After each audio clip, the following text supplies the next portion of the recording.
Ciao besties, welcome back to my channel. I know it's been a long time, but I've been busy with a lot of things. First of all, whether you are new to this channel or not, this is the first video that I'm recording in my new apartment, so welcome to the new setup. A lot has happened since I last uploaded. New apartment, new studio, new laptop. I have a Mac now. But yeah, I'm finally back on YouTube. I'm still trying to figure out this setup. It's a work in progress. And actually, if you do have any suggestions, I'm all ears because I'm so bad with this kind of thing. But yeah, today I am so excited to finally be back. With everything that's been going on, I really haven't had time to work on a passion project. That's why also I've been gone for so long. I only did like smaller things like this poster that you see behind me. But when it comes to actual brand identities, I haven't designed one in months. Like over 6 months, I think. Not good. I've also been in a creative rut, and once again I'm here to break the spell and do something creative, something cool, just have fun with you guys.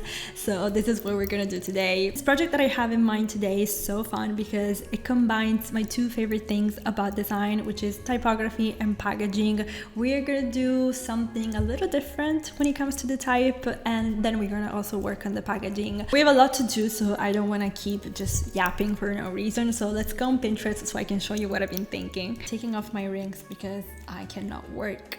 Ugh.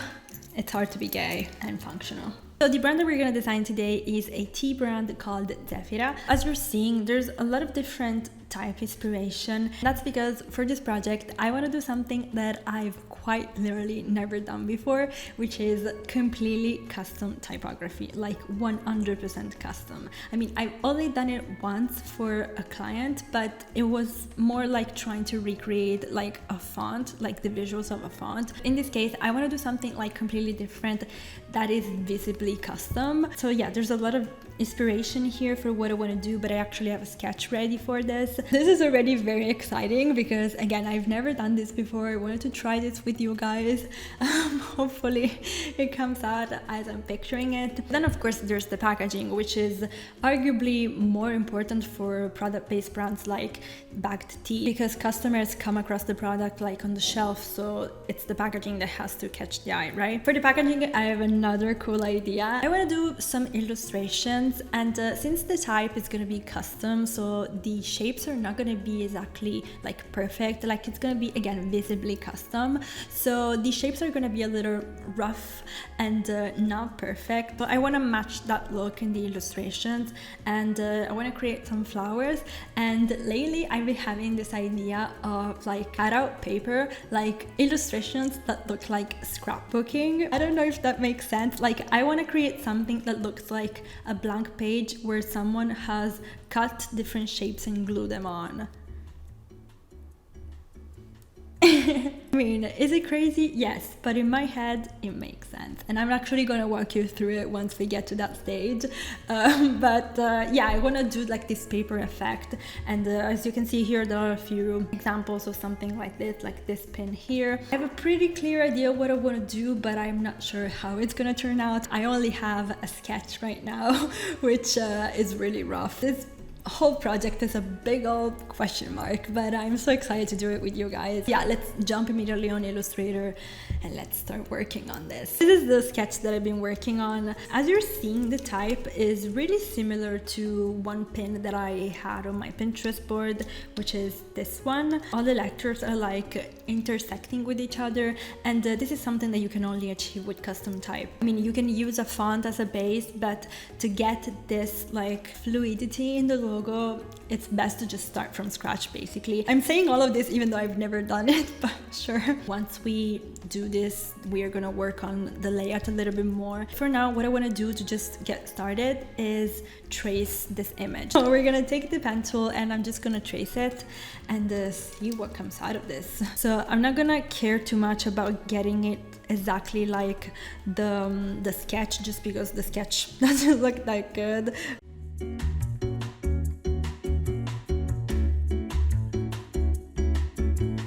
Okay, so I've traced this and this is what I've traced so far. Of course, it needs fixing, but it's a good start. I mean, the Z looks pretty cool. The F kind of looks good. Like I like that shape. Even the I looks good. The R is questionable. But the two letters that I'm really not enjoying are the E and the A, especially the A. I think that I want to like change the style of the letter because I don't think that it fits with the others. Maybe want to add a little tail. Let's see what we can do with this A. Like look at these edges are so bad. Maybe we can do something like this. This is more what I was thinking. Now I'm gonna use the smooth tool, which is another great tool for type manipulation or illustration.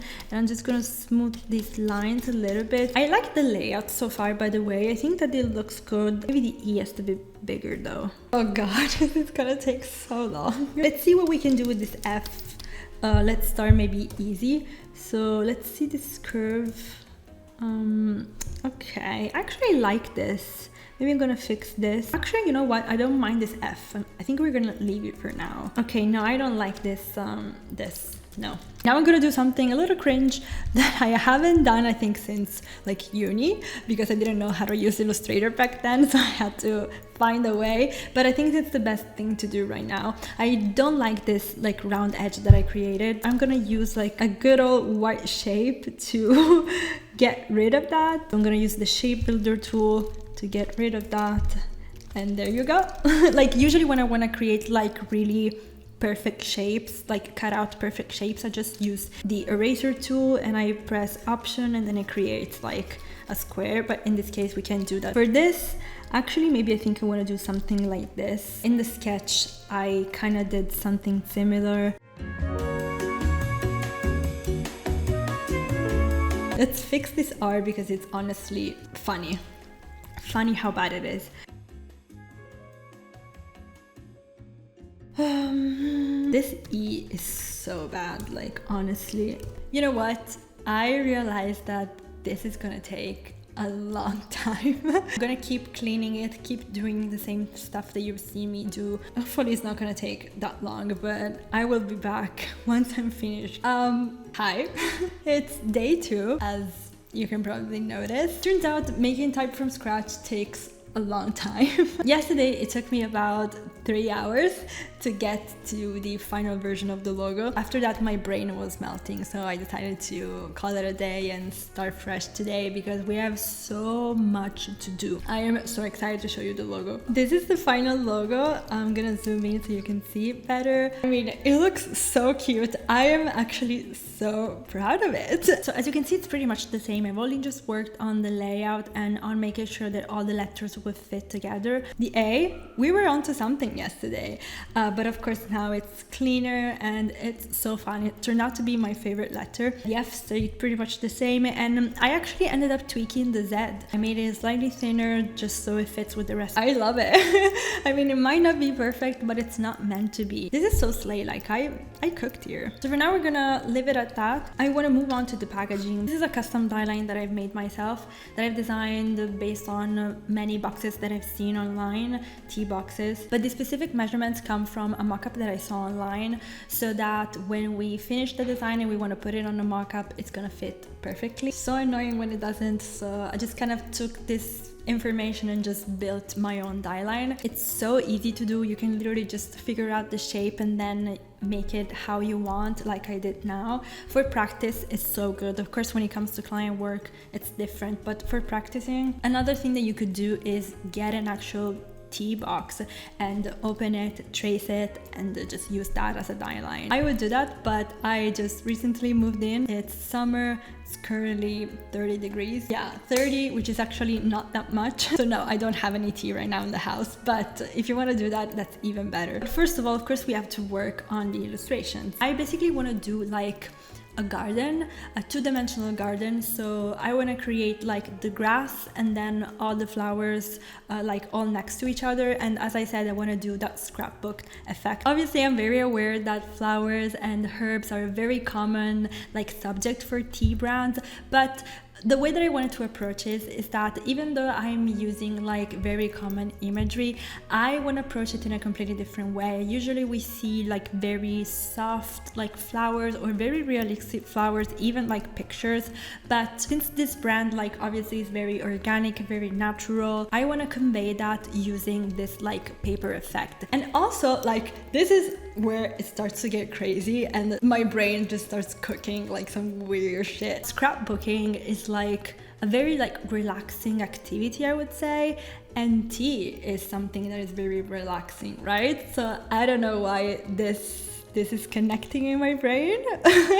and it's happening, and this is what we're doing. A passion project, so it only has to make sense in my head, and it does. So what I want to do is like very simple. I'm just gonna grab the pen tool again. I'm just gonna start making shapes. Something like this is perfectly fine. Now, of course, we're gonna work with the colors to make sure that each part stands out. So yeah, I'm just gonna create different flowers with different subjects, and I will be right back. So these are the lovely flowers that I designed. Very detailed, very difficult to make. Not everybody can make something like this. I don't know if you guys can, but I can because I'm an amazing illustrator.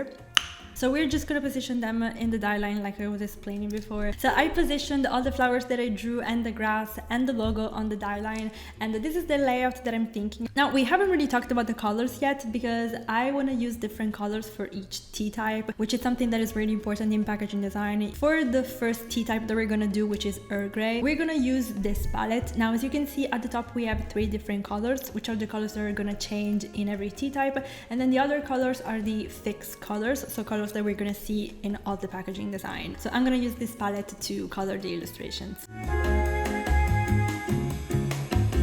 So now that we added color, everything looks so much more fun. Like I'm already obsessed with this design, but obviously we are missing that paper effect that I was talking about. Even the contrast is not really the best this way. So what we're gonna do is add the actual paper. We could do this in a really simple way. We could do offset path. We could select the flower and then we could go on offset path and change the width.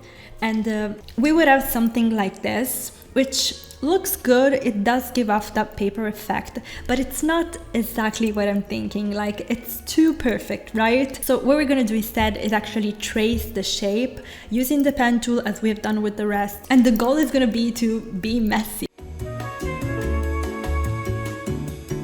Now it's giving paper like so much more. So now that we have traced all the illustrations, it's looking really cool, but I wanted to add one last thing, and actually I've never tried this before. I don't know if this is gonna come out the way that I'm thinking. As you're seeing, yes, we have that paper effect, we have that contrast, but not exactly. It's kind of missing that glued on effect. So what I was thinking is, why don't we add like the smallest shadow ever? I've grouped all the flowers, so I'm gonna select all of them. I'm gonna go on effects. Okay, now obviously this is a lot. Now I wanna do like the smallest shadow just to the side, so I'm gonna go 0, 0 with everything. This has to be small, like 0.1. Again, I wanna move it like slightly to the side, so I'm gonna go with like 1. No, okay, not 1, 0.1, okay. Oh my god, we did it. No way. Like it's so stupid, but this is exactly what I was thinking. Oh my god, yay. I'm living, honestly. Let me do this on the grass as well. Oh my god, it looks so cute. Just an average day for a designer, just screaming whenever you get something right. So now what we have to do is start adding all the details of the packaging. We haven't really talked about the type yet, just because of course the focus was on the logo and the illustrations. So this is the type suite. For the header and subheader, I chose a font called Grenadine, which is so fun. I've been obsessing over this font. For the body font I chose DM Sans, but I think that we could actually use Grenadine because it's that good. And then as the accent font, I'm gonna use a font that I've been meaning to use for like over a year, and it's called Poleno. I love this font, and if you look at it, it looks exactly like the illustrations that we just done. So it's literally meant for this project. And I'm actually thinking that even though this is the accent font, I want to use it to write the T types, just because it matches so well the energy of the packaging. I want to put it around here, and we're going to do basically the same thing that we did for the other elements. So I'm going to trace it in the same exact way with the pen tool. Okay, looks pretty good. Now of course we're seeing that there's a lot of empty space, so I'm going to add a few more details to make the packaging more exciting but also more informative. Okay, this is looking really cool now. So of course now we have to work on the rest of the packaging, and I'm just gonna add like some random information, maybe some ingredients, story of the brand, and then just brewing instructions, stuff like that. Okay, here we have the final packaging. Oh my god, I love it. So what I did was add some brewing instruction. I'm gonna actually rotate the artboard so you can see. I created the illustrations in the same exact style as the rest. Here I added a QR code and some information, and then on the back I just added some information about the brand. On the top I just copied some of the elements, and I don't know, I love how it came out. Oh, I forgot, in the front I also added like some wind swirls, because the brand name Zephira comes from Zephyr, which is also wind, so I wanted to add that wind. If you look at the flowers, they're actually like slightly to the side because it's almost like the wind is moving them. Yeah, this is another one of those cases where I'm obsessed with something and I'm gonna make it everybody's problem. I'm not gonna say what it is, but there are some clear clues, even just looking at this right now. If you want to take a guess in the comments and try to figure out what I'm obsessing with right now, please do that. Now, as I said, we are not just working on one box, we are doing a few different tea types. So I've actually already worked on this, and here you can see we have matcha tea. So we have just switched the 3 colors at the top, like I was saying. It was actually really easy. I just basically selected everything, grouped it, and thanks to the magic wand I was able to kind of switch the colors pretty easily like this. So of course I couldn't do it for every single element like the illustrations, but it was an easier way, like faster way to work on different types. And yeah, they all look pretty much the same. Then we have breakfast tea, which is probably my favorite, not taste-wise but design-wise, because I love these colors. They look like my brand colors. And then you have chamomile tea with the purple. I also worked on the bag design because in a lot of mock-ups that I found we have also the tea bags, so this is how I did it. I kind of mixed the top part and the front part, and I think it looks so cute. I love how the logo looks even just in white against a colored background. I'm obsessed with this type. This started from a random sketch. Like, I can show you the page. I only did like, I don't know if you can see it, but I only did one version of it. I was trying a different approach later, but this is the only sketch that I did. So I had this idea in mind, and I can't believe that I actually did it. You know what? I don't think we have anything else to do. So I'm gonna put everything on mockups and I will be right back. I'm back. Everything is on mockups. I am so excited. This has been such an incredible project. I haven't done anything like this like ever. I'm so excited to see what you guys think. So this is the final result. We have created together a tea brand that is organic, natural, but fun. It's something that if I ever saw it on shelves, I would immediately pick it up and buy it just for the packaging. Super fun, and it immediately like puts you in a good mood. So yeah, let me know what you guys think. It's been so fun like working with you guys and showing my process. As usual, if you have any questions, just leave them in the comments. I never really do tutorials, but if you have any questions on how I did some specific things, I will gladly answer in the comments. You know where to find me. My main platform is Instagram. I don't know when my next video is gonna be. Hopefully when it's not this hot, because I am melting. I don't know if you can see my sweat, but I'm dying. So maybe I'm gonna wait until this heat is over. Thank you so much for watching. I will see you again soon. Ciao!